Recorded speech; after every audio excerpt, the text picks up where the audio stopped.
오늘 말씀의 제목을 한번 따라 하실까요? 율법의 영광인가? 새 언약의 영광인가? 영광인데 율법의 영광이냐, 새 언약의 영광이냐, 이런 제목으로 본문을 통해서 함께 은혜 나누려고 합니다. 제가 지난번에도 이 춘향전에 대해서 몇 번 말씀을 드린 적이 있는데, 제가 그 전에 석사학위 논문을 쓰려고 감신대학교 도서관에 가서 논문을 뒤지다가 깜짝 놀란 거예요. 춘향전에 나타난 기독론적인 사상에 대한 연구.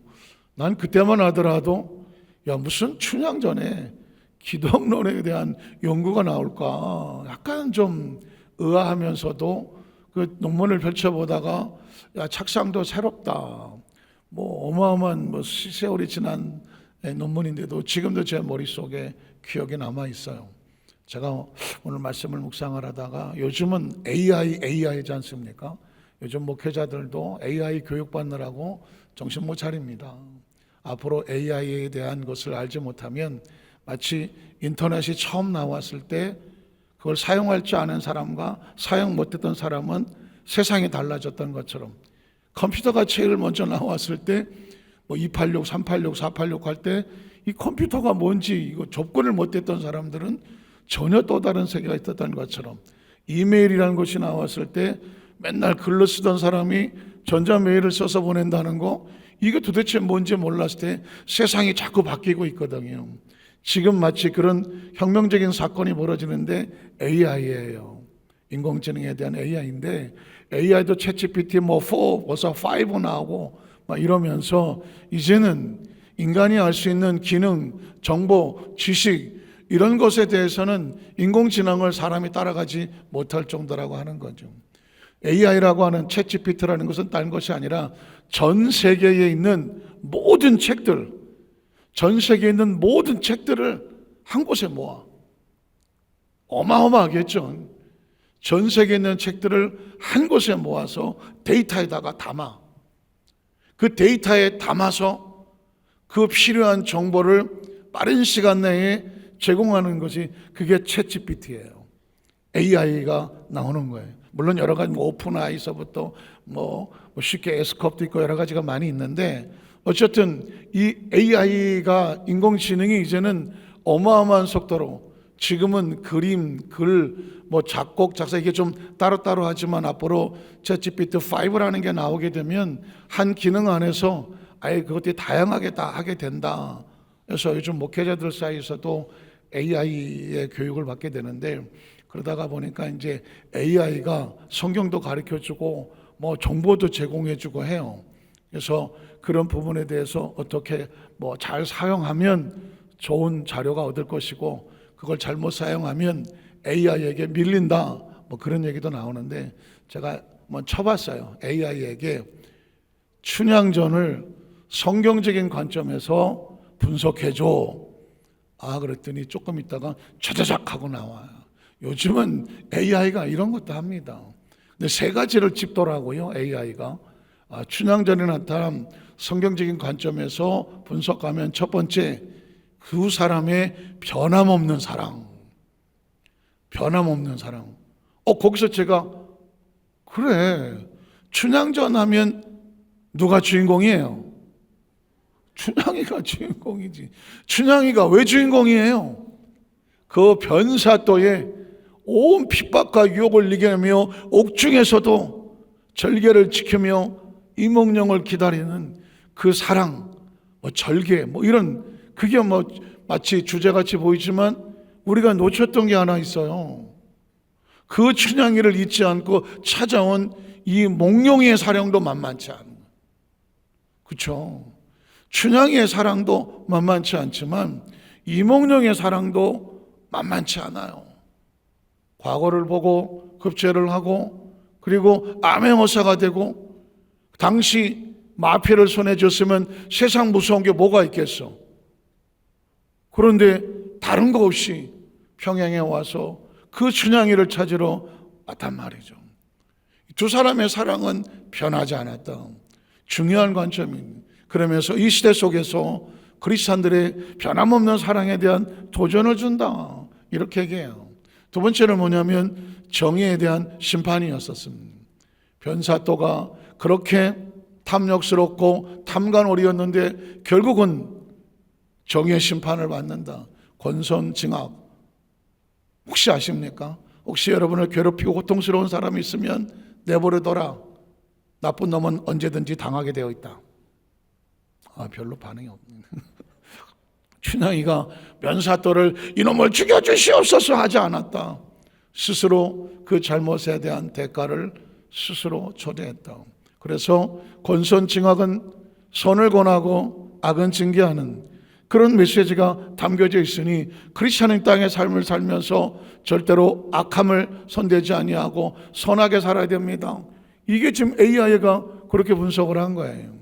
세 번째 분석은 뭐냐면 춘향이의 그 절개와 그 정절을 지키는 마음, 엄청난 유혹과 핍박이 있었을 때도 스스로를 지켜내는 이 시대의 성도가 수없이 많은, 아까 우리 교육자들이 찬송을 할 때 주 예수를 사랑하는 마음을 빼앗기지 않는, 그 즐거움을 빼앗기지 않는, 밤새도록 하는 줄 알고 깜짝 놀라긴 했지만 어쨌든 뺏기지 않자는데 어떡하겠어. 뺏기지 말자 하는데, 아니 밤새 뺏기지 말자 하는데 거기에 대해서 찬송이 길어요 할 수가 없지. 왜? 뺏기지 말자 하는데. 춘향이는 몇 년을 거기서 안 뺏기고 버텼는데 중요한 얘기더라고요. 사실상 제가 찾고 싶은 건 그게 아니었어요. 하나 놓친 게 있어. 제가 자료를 찾고 싶었던 건 뭐냐면 문득 궁금해지더라고요. 춘향이는 기생의 딸이에요. 신분적으로 따져도 도무지 얼굴을 대낮에 내두고 다닐 수 없는 기상의 딸이잖아요. 그런데 이몽룡은 아버지가 평양 사또였어. 감사라고. 그래서 와서 거기서 자랐을 뿐이라고. 그 아버지가 한양으로 다시 승진돼서 갔다고. 거기 가서 사또의 자제고 장원에 급제하고 암행어사 마패를 손에 쥐었다고. 그 예전에 철 모를 때 있었던 그 철없는 사랑 같은 기생의 딸을 찾아 갈 수 있을 것 같아요. 그 신분이 오늘날 시대도 쉽지 않은 건데 그 당시에 이거 농공행상했고 이거 산업공상에서 이 신분이 어마어마하게 차이가 나는데 암행어사가 기생의 딸을, 그것도 감옥에 갇혀 있는 기생의 딸을 찾아가요. 이게 논리적으로 맞냐고요. 전 그게 궁금했던 거예요. 말이 안 되는, 도무지 신분적으로 있을 수 없는 일이 사실 춘향전에서 벌어진 거거든요. 물론 소설이라고 하자고요, 허구라고 하자고요, 상상이라고 하자고요. 근데 그 시대 속에서 도저히 할 수 없는 금기를 깨트리면서 그런 발상과 착상을 했다면 도대체 이게 무엇이 이걸 가능하게 했을까? 제가 또 AI에게 쳤어요. 야, 이몽룡이 그 신분의 벽을 뛰어넘고 춘향이를 찾아간 이유가 뭘까? 분석해줘. 그랬더니 이렇게 말하더라고요. 하나님이 세상을 이처럼 사랑하시는. 난 세상에 요즘 AI 얼마나 똑똑한지 모릅니다. 십자가에 올라가셔서 사랑하시는 그 은혜라고 말을 하더라고요.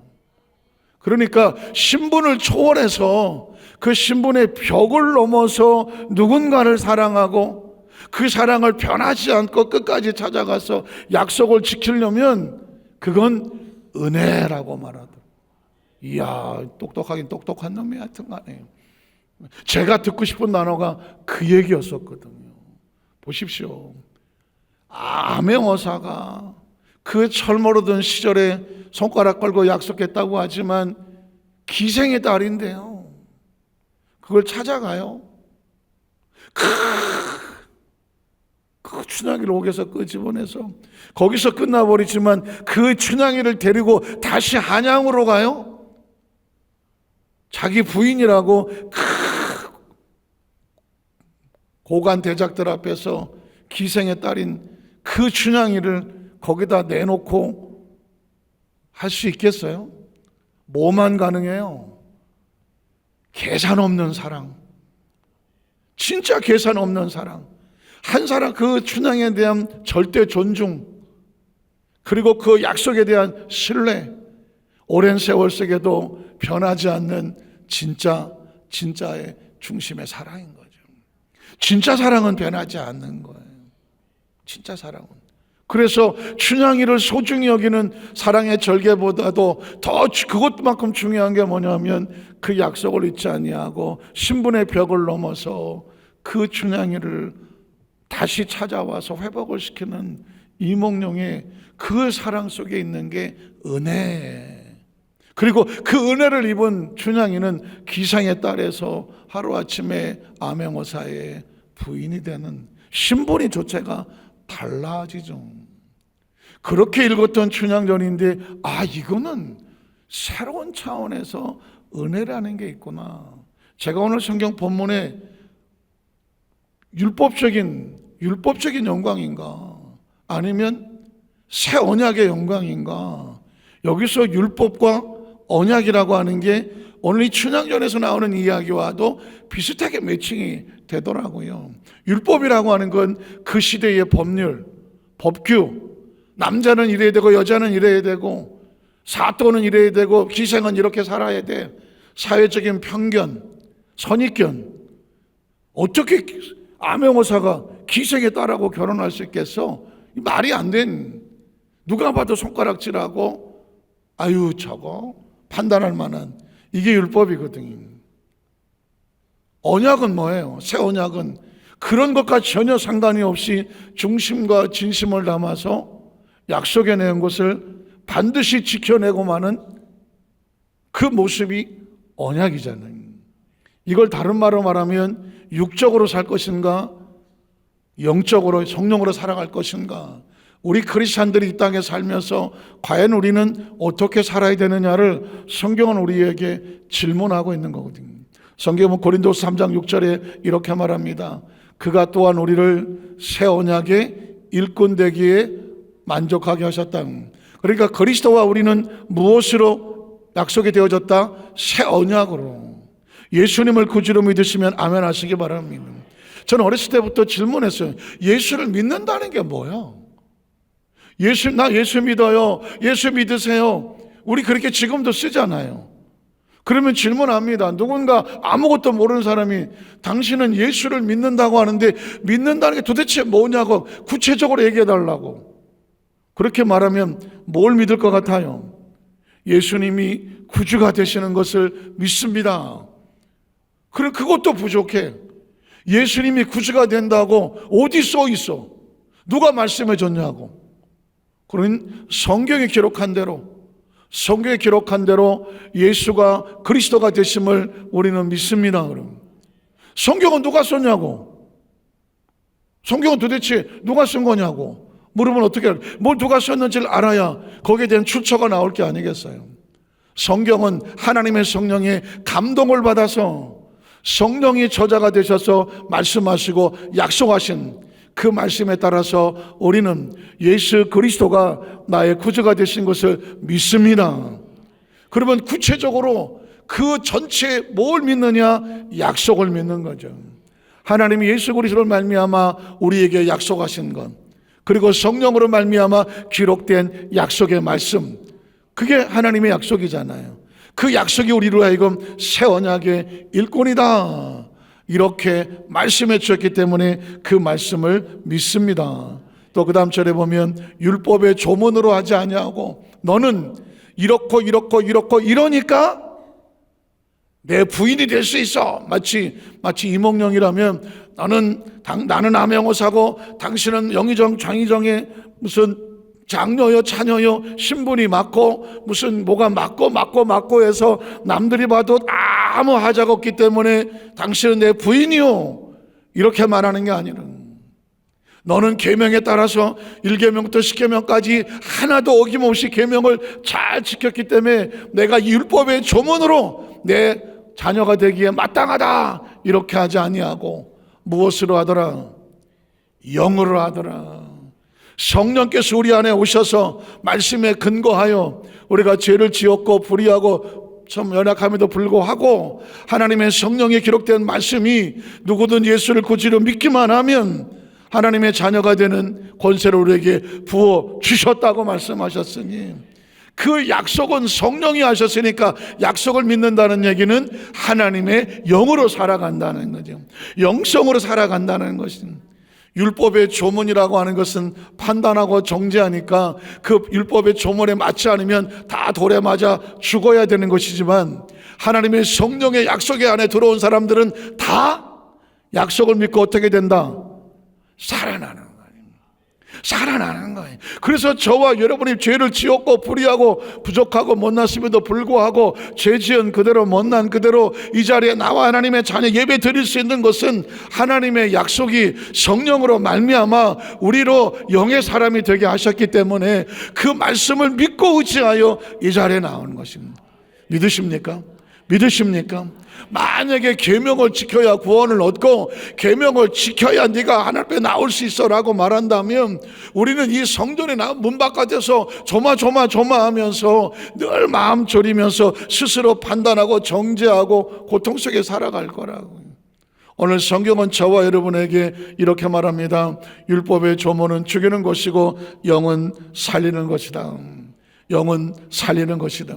그러므로 저와 여러분 철저하게 우리가 성령의 약속을 가진, 우리는 행위와 계명에 의해서 인정받은 존재가 아니라 하나님의 성령에 의해서 말씀으로 우리에게 인쳐주신, 만족해 하신 영적인 하나님의 통로, 축복의 자녀, 이걸 마음속에 새겨 넣어야 될 줄로 믿습니다. 오늘 두 가지 생각합니다. 첫 번째는 뭐냐면 율법으로 인하여 얻어진 영광의 모습. 그러니까 율법도 우리에게 영광을 준다는 거예요. 고린도서 3장 7절에 보면 돌에 써서 새긴 뭐예요? 십계명이죠. 돌에 써서 새긴 이게 십계명인데, 이게 뭘 하냐면 죽게 하는 율법의 조문의 직분도 뭐가 있더라? 영광이 있더라. 그러니까 십계명이라고 하는 계명을 받았어. 그 계명을 받았는데 계명을 받은 것 자체로 인하여 하나 우리 주심으로 말미암아 그것 자체에서도 영광이 있더라. 성경에 보면 계속 이어볼게요. 이스라엘 자손들은 모세의 얼굴에 없어질 영광, 모세의 얼굴에 없어질 영광은 뭐 때문에 줬을까요? 모세는 육신을 가지고 있잖아요. 그런데 계명을 받았어. 모세가 십계명을 안고 내려왔을 때 그 얼굴의 빛이 얼마나 휘황차게 밝든지 사람들이, 백성들이 볼 수 있었다, 볼 수 없었다? 볼 수 없었다. 그러니까 율법에도 영광이 있다. 그 얼굴을 주목하지 못하였거든. 그 본문의 내용이 어디 있냐면 출애굽기 34장 29절 이하에 있어요. 한번 읽어볼까요? 모세가 그 증거의 두 판을 모세의 손에 들고 시내산에서 내려오니, 그 산에서 내려올 때에 모세는 자기가 야훼와 말하였으므로 말미암아 얼굴 피부에 광채가 나나 깨닫지 못하였더라.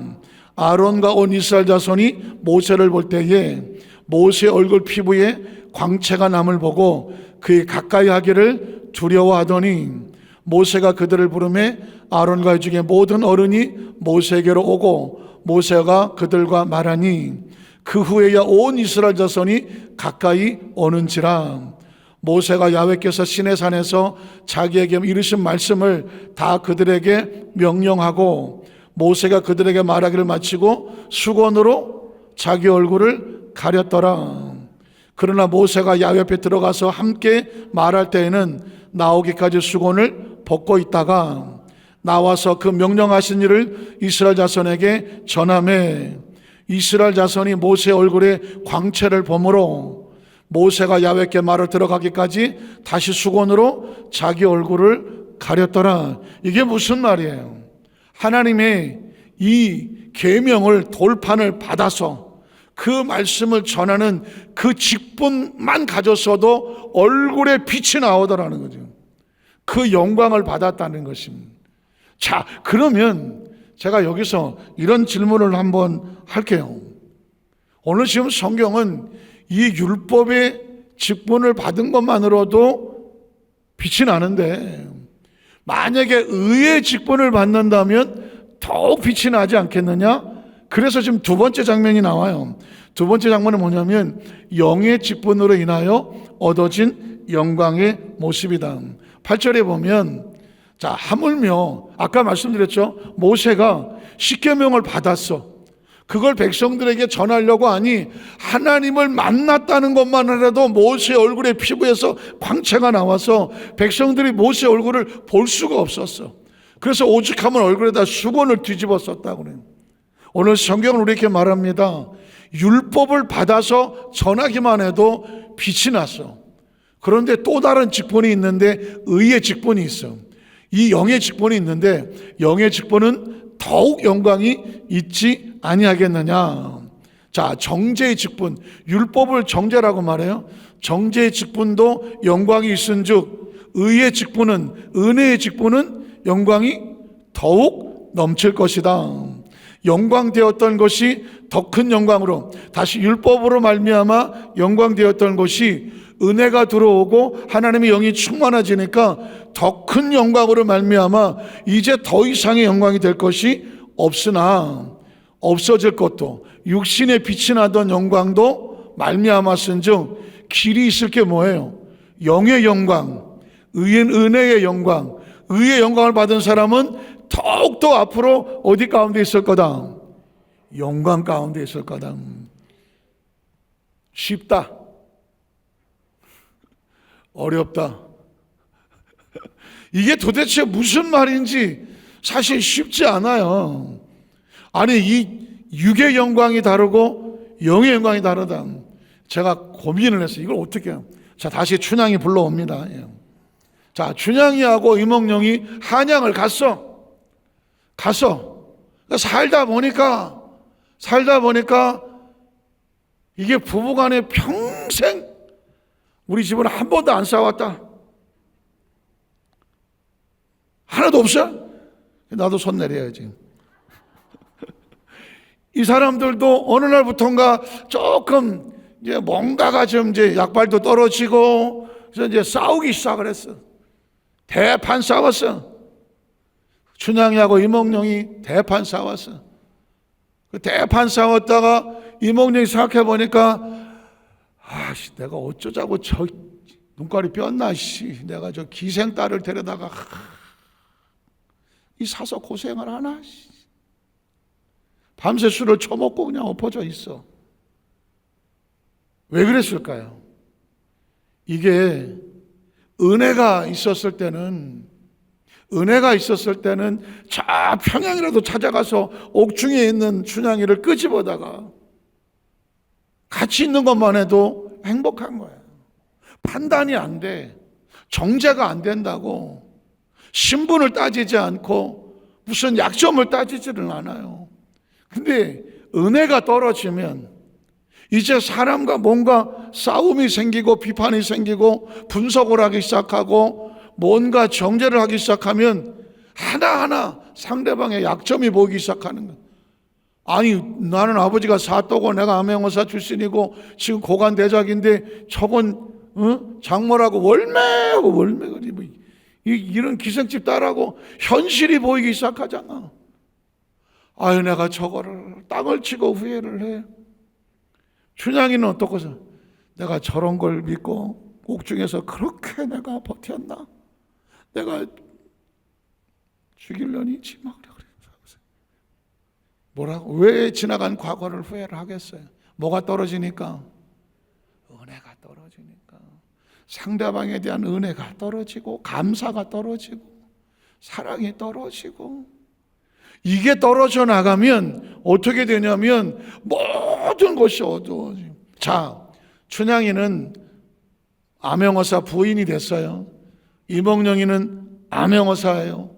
암행어사 마치고 무슨 명예적이 됐는지 방해적이 됐는지는 잘 모르겠지만 어쨌든 고관대작이 됐어요. 겉으로 보면 빛이 나죠. 이몽룡은 암행어사 출신의 영의정, 장의정 하고 있어요. 빛이 나요. 춘향이는 그 좌의정이라고 치고 좌의정 사모님이 됐어요. 부인이라고요. 남들이 볼 때 빛이 나야 안 나요? 빛이 납니다. 직분에서 주는 빛이 나요. 그런데 그 속에 은혜가 있었을 때, 그 춘향이가 이몽룡을 바라보고 이몽룡이 춘향이를 바라봤을 때, 죽어도 내가 잊을 수 없는 내 소중한 내 아내고 내 남편이라고 하는 이 은혜가, 보이지 않는 은혜가 가슴에서 막 빛으로 얼굴이 나왔을 때는 겉으로 주는 그 빛은 아무것도 아니에요. 아내를 사랑하고 남편을 사랑하고 나를 기다려준 내 아내, 그 숨없이 많은 좋은 자리가 있었을 텐데도 나를 끝까지 찾아와서 나를 잊지 않고 와서 나를 아내로 맞아준 남편, 이 속에 말할 수 없는 기쁨과 감사와 은혜와 소중함이 있으면 이건 다른 어떤 곳으로 나올 수 없는 얼굴에 빛이 난다고. 이몽룡도 마찬가지죠. 자기를 그렇게 기다려준 그 춘향이를 평생 그 은혜에 감사하고 살면 이건 얼굴에서 빛이 나올 수밖에 없어요. 이건 다른 어떤 곳으로도 할 수가 없어. 그런데 그게 사라지고 은혜가 사라지고 빛이 사라지면 겉모습은 똑같아요. 그냥 자의정이야. 춘향이는 자의정 사모야. 부인이라고. 남들이 볼 땐 여전히 빛나 보여. 그러나 속은 썩었어. 속은 썩었다. 오늘 성경은 예수 그리스도 구주로 믿음으로 하나님의 자녀가 돼서 그 율법을 계명을 알고 계명을 지켜야 되는 은혜로 말미암아, 약속으로 말미암아 빛나는 하나님의 자녀가 되었어. 믿으십니까? 영접하는 자, 곧 그 이름을 믿는 자들에게는 하나님의 자녀라고 하는 빛나는 신분을 주셨다고. 빛나는 신분을 주셔서 그 신분은 겉모습을 볼 때는 누구도 뭐 천사도 엄마하는 자리야. 자체가 빛이 난다고. 문제는 뭐냐면 그 속에 하나님의 성령으로 주신 그 은혜가 여전히 있느냐, 아니면 은혜를 잃어버려서 겉모습은 하나님의 자녀인데 그 영성을 잃어버려서, 영적으로 사는 걸 잃어버려서, 하나님의 성령과의 교통을 잃어버려서, 기쁨을 잃어버려서, 감사를 잃어버려서, 그 소중함을 잃어버려서, 내가 어디에서 와서 무엇 때문에 삶이 어디로 가는지 하나님의 소망을 잃어버렸다고. 그러면 여전히 교회 와서는 앉아 있을 수 있고, 나 옛날 교회 다니는 성도라고 말할 수 있고, 나는 내 안에 예수 믿는 사람 말할 수 있지만 그 속은 기쁨이 없어. 은혜도 없다고, 감사도 없다고. 그러니 어떻게 되겠어요? 남들이 볼 때는 야, 저분이 말이야 할 줄 모르지만 자기는 속이 썩어 있어. 빛을 잃었다고. 오늘 성경은 말합니다. 계명을 받았다는 것만으로 해도 빛이 나, 모세처럼. 그러나 그건 없어질 빛이야. 모세가 죽으면 없어질 빛이라고. 그러나 영원히 빛나는 빛이 있어. 그건 하나님의 성령이 내 안에 들어와서 내 안에 그 하나님의 이 은혜를 잊어버리지 않는 이 영성이라고. 영성. 하나님의 은혜를 잃어버리지 않는, 아직도 꿈틀거리고 소중히 여기는, 귀히 여기는 그 십자가의 은혜, 십자가의 사랑, 십자가의 감동. 지나간 과거가 아니라 지금 이 순간에도 벅차고 설레이는 주님, 십자가, 은혜, 성령님. 오늘 예배에 달려오는 이 발걸음, 내가 어떻게 하나님 앞에 이 선택을 받아서 이 자리에서 하나님 말씀을 들으며 기도할 수 있는지, 죽었다 깨어나도, 자다가 깨어나도 벌떡거리는 이 식지 않는 열정, 열망, 이걸 영성이라고 말하는 거예요. 이게 영성이. 이 영성을 가진 사람은 그렇지 않아도 빛이 나는데 더욱더 빛이 나게 되어 있어. 그 약속을 믿는 자에. 그래서 율법의 영광으로 살 것이냐, 새 언약의 영광으로 살 것이냐. 율법의 영광은 잠시 있다 없어지고 사라진다. 그러나 영원히 있는 영성의 영광은 영원히 길이 있느니라. 말씀을 정리합니다. 간절히 바라기는 우리 여도수 환자께의 손을 가슴속에 이 영성, 제가 나중에 또 영성을 가지고 말씀을 좀 드리겠지만은 이 내 안에 하나님과의 온전한 관계 속에서 여전히 설레이고 꿈틀거리는, 하나님이 판단되지 않고 하나님이 분석되지 않고 계산되지 아니하고 내게 주어진 그 은혜에 감사해서 감격해서 오죽하면 우리 교역자들이 몇 분을 부른 거예요? 한 10분 부른 것 같은데, 하나님이 주신 그 사랑을 빼앗기지 않기 위해서, 그리고 즐거움을 빼앗기지 않기 위해서. 나는 예수를 4번씩 부르는 건 처음 들어봤어. 예수 예수 2번은 들어봤어. 안 끝나. 예수 예수 예수 예수. 한 바퀴 돌더니 다시 와. 예수 예수. 2번까지는 괜찮아. 또 와. 예수. 저걸 언제 끝날라 그러나. 그래서 나 한강기 우리 목사님 주먹만 쳐다봤어. 왜냐하면 이걸 해야 끝나거든. 근데 계속 돌리더라고. 아, 이거 언제 끝나나 하는데. 드디어 잡히더라고. 끝나는구나. 근데 다 하나님의 의도가 있어. 의도가 있다고요.